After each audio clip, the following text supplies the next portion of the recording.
새해 첫날만 되면 어마어마한 인파가 몰려드는 곳 몇 군데 떠오르실 텐데요. 오늘은 그중에서 단연 으뜸이라는 정동진을 둘러싼 소문입니다. 그 사람들이 다 했겠지. 돈, 그 사람들 다 투자했지. 중국 사람들이? 예.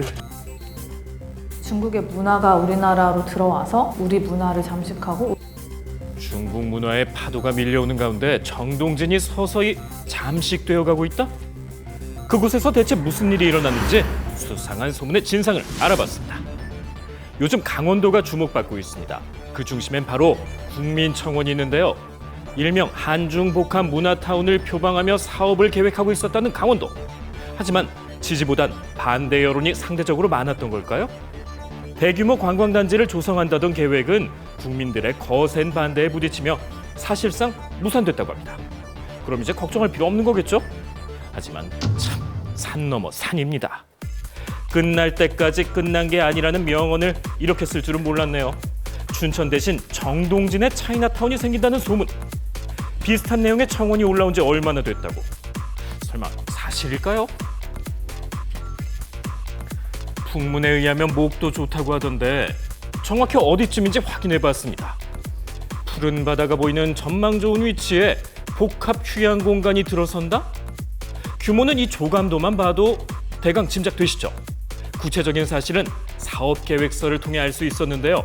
그런데 여기 적힌 차이나타운 개념의 복합 휴양 공간, 정확히 뭘 의미하는 업무 걸까요? 협약 당시에 강원도청하고 강릉시하고의 업무 협약 당시에 그 회사 대표가 중국의 일종의 민속촌인 금수중화 같은 곳을 만들고 싶다라고 언급을 했더라고요. 그걸 보고 결국에는 한중문화타운 강원도하고 비슷한 개념의 뭔가 그런 문화시설을 만들려는 게 아닌가.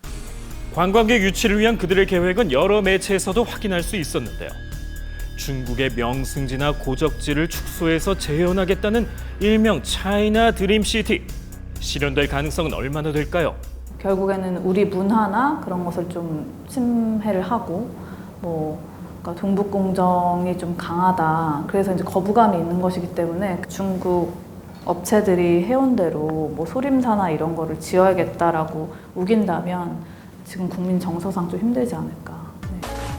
김치를 비롯해 한복과 아리랑까지 분야를 가리지 않는 종주국 행세에 반중 감정이 증폭된 요즘 이 시기에 정말로 차이나타운이 생기는 걸까요? 정동진으로 직접 찾아가 물어봤습니다. 그래서 말씀 좀 여쭈려고요. 거기에 가면 산소가 4개나 5개 있었는데 그 내가 듣기로는 300만 원씩 300만 원씩 줬다 그랬더라고. 그러니까 다 이제 다 그거 했거든요. 산중턱에 있던 묘는 이미 수년 전 이장을 마친 데다가 이젠 길도 닦아놓은 상태라는데요. 어떤 사업들이 어떻게 더 진행될지 좀 더 물어봤습니다. 돈 다 지불했어. 그래 저다가 뭐라면 절로 다리 삐아를 세워가지고 다리를 놓는다 이랬거든. 진입로를 확보하기 위해 별도로 땅까지 사들였다는데요. 이번 계획은 실현 가능성이 꽤 높은 것 같네요. 우리나라 자본으로 개발을 하기에 한계가 있는 거예요. 외국 자본이 들어와서 부동산을 개발하게 되면 세금들이 증가하게 되고 그다음에 관광객들을 유치함으로 인해서 지역사회 발전에 기여한다는 이런 생각을 갖고 있는 겁니다. 법무부 장관이 고시한 투자 지역, 대상, 금액 등 기준에 따라 외국인이 투자를 하면 거주 자격을 주는 부동산 투자 이민제. 5년 동안 투자 상태를 유지할 경우엔 영주권을 부여받을 수 있다고 합니다. 이에 2014년 대규모 토지를 사들여서 사업을 추진하게 된 중국의 한 업체, 매입비만 무려 154억 원이었다는데요.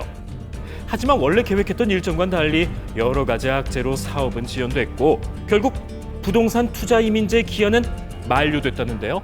올해 1월에 연장이 됐고요. 사업자 쪽에서 신청이 들어오면 지자체에서 법무부로 이제 또 연장 신청을 해요. 거기서 이제 심사를 거쳐서 지정을 하는 거죠, 연장을. 하지만 이에 대해 우려의 목소리도 높아지고 있는데요.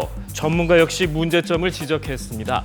그러니까 사실 일정 금액 이상만 있으면 사실 돈을 주고 이제 영주권을 따는 거니까 어떻게 보면 그것도 부작용이 하나라고 봐야겠죠. 사실 우리나라가 지리적으로 가장 가깝고 여러 가지 이제 외국인의 어떤 부동산 투자 이민에 대해서 많은 혜택들을 주기 때문에 지난 2010년 제주도를 시작으로 생긴 부동산 투자 이민제도 말도 많다고 합니다. 투자자는 물론 배우자와 미성년 자녀까지 거주 자격을 부여받고 거액의 이익만 챙겨 떠나는 일명 영주권 먹튀가 해외에 비해 너무 빈번해서라는데요. 게다가 일부 주민들은 그 효과를 체감하지 못하고 있다는데요. 도대체 무슨 속사정이 있는 걸까요? 제주도 같은 경우에는 이제 중국인들이 많이 투자를 했잖아요, 그죠? 근데 중국인들이 호텔이나 뭐 식당이라든가 이런 것들을 이제 설치하면서 그러니까 결국에는 중국 사람들을 위한 시설을 지어서 중국 사람들은 중국 회사에서 만든 시설만 이용을 하고 그냥 가서 주민들한테는 별로 효과가 없고 중국 회사 배만 불린다 뭐 이런 얘기도 있더라고요.